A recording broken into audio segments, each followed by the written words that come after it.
What's going on, everyone? Juicebags here, and welcome back to some Dungeon Defenders 2. It is time to do a little theory crafting on the poison combo that is up and coming in the next update. As we all know now, poison and earth damage will combine to create a petrify combo. Now, I am assuming this petrify is going to be similar to that Lavamancer's Maul petrify, as it seems like that would just be the easiest way for Chromatic to get it implemented into the game. Now, of course, that's not set in stone. We don't know that that's how it's going to be, and that is under one real big assumption. Now, by all means, theory craft and play around. I'm actually going to make some hard changes today on one particular piece of gear. I don't suggest anybody do that this early.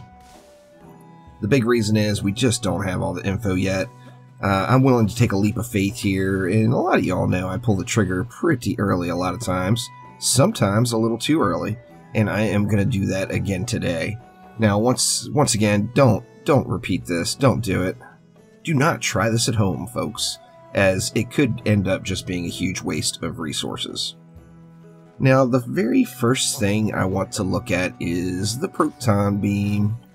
We all know Proton Beams are magical damage that is not elementally attuned, meaning that I could attune this defense to a particular element. Now, what I've got in mind is to actually go with earth damage on my Proton Beams, and then do a setup something, say, like this, where you've got a poison dart tower poisoning the enemies, and then as they hit the Proton Beam, they're going to get hit by the earth damage and be petrified. Now, in addition to that, we all know that Proton Beams already naturally provide a slow, and if you gear it properly, you have also got the Frosty Beams shard, which gives the Proton Beams a chance to freeze enemies. So this gives 3 forms of crowd control on one single defense here, and I am going to go ahead and, like I said, pull the trigger a little early. Hopefully this is not a huge mistake. We will find out soon enough. And I'm going to go ahead and take my Proton Beam Relic, and I think I want to go ahead and throw earth damage on it. And yep, I was going to say, I believe I've got an earth damage servo ready to go. It's Chaos 7, so we are all good. And there we go. My protons now have earth damage. Now, of course, since that item was equipped, I'm going to want to go ahead and unequip that relic and then re-equip it, since I did tinker a mod that was currently equipped on a hero. So now when we look at the Proton Beam, we've got the little Earth logo right next to the name Juicebags there on the Proton Beam itself, telling us that it is earth damage, and then you see it actually gives it kind of a cool little animation as far as the earth damage like channeling down the beam. Looks pretty neat, really, to be honest with you. So I think this particular relic, I'm going defense rate, servo, and tenacity. Of course, defense rate and tenacity, you're going to want to get to Chaos 8 in order to get the full benefit of these and free up that shard slot and make them completely immune to cyborgs. Now, Proton Beams, I'm going to want to get them all up in the baddies' faces. They have no range. So I'm going to go ahead and throw an amp at it. It is now Chaos 8, and I now have that 100% tenacity, the 40% defense attack rate, meaning that I can go with Frosty Beams, Destruction, and Vampiric. Now, by the time the update hits, I'm going to have a Gilded Destruction and a Gilded Vampiric on this Proton Beam as well, so it is all ready to go, but I am excited to use it. In fact, I can already picture something. We know that every lane gives us essentially 180 DU. Every lane in the map, or every lane on every map in the game, you're always going to have at least 180 DU to build on if you build it out evenly.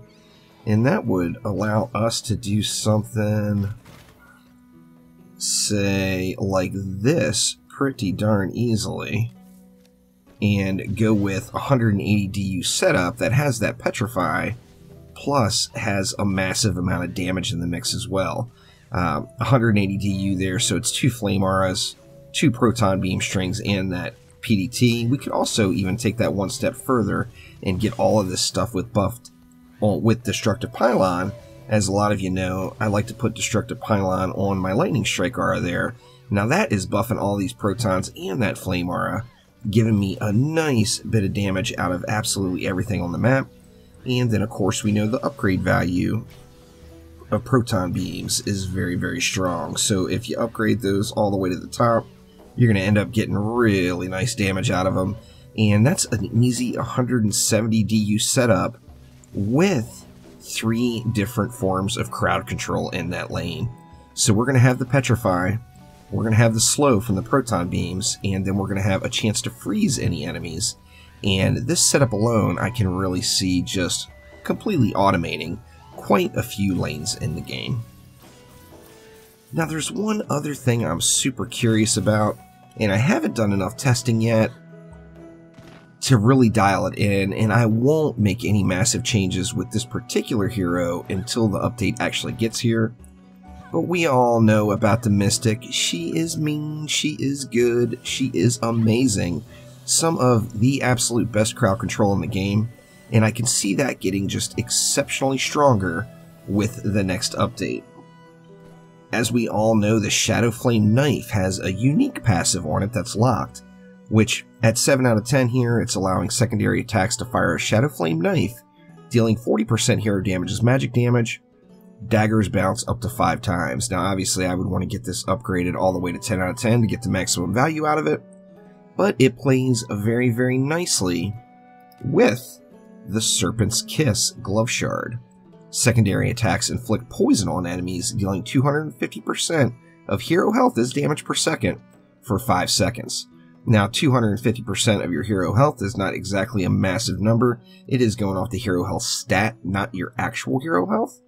So looking at it that way, I'd be doing about 250,000 damage per second as poison damage to anything that my secondary attack is going to hit. Now, when we look at it, it just gives absolutely amazing amounts of poison coverage.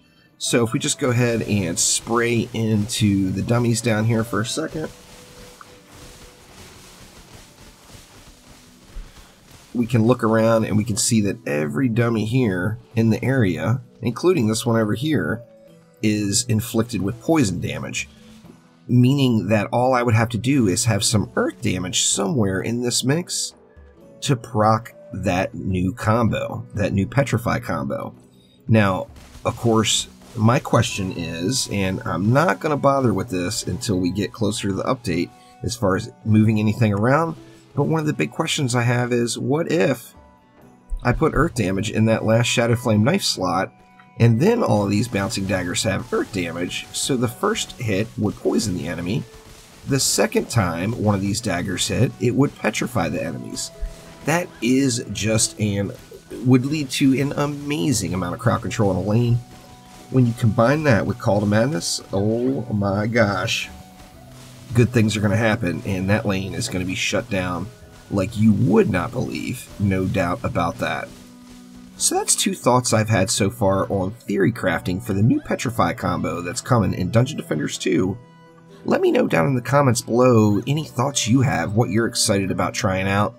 Of course, we know that the poison element is we're not going to be able to place it onto a defense as like a poison servo, but we will have a poison chip that will be available for our weapons. So that is another option to throw on some other heroes. Now, in the Mystic's case, it's kind of a no-brainer to save that mod slot and just use that Serpent's Kiss shard, as that really is what it's designed for. So that will do it for now. Thank you all so much for watching. Make sure to click that like button, please subscribe to the channel, and I will be back soon with more Dungeon Defenders 2. Thanks again. I'll see you next time.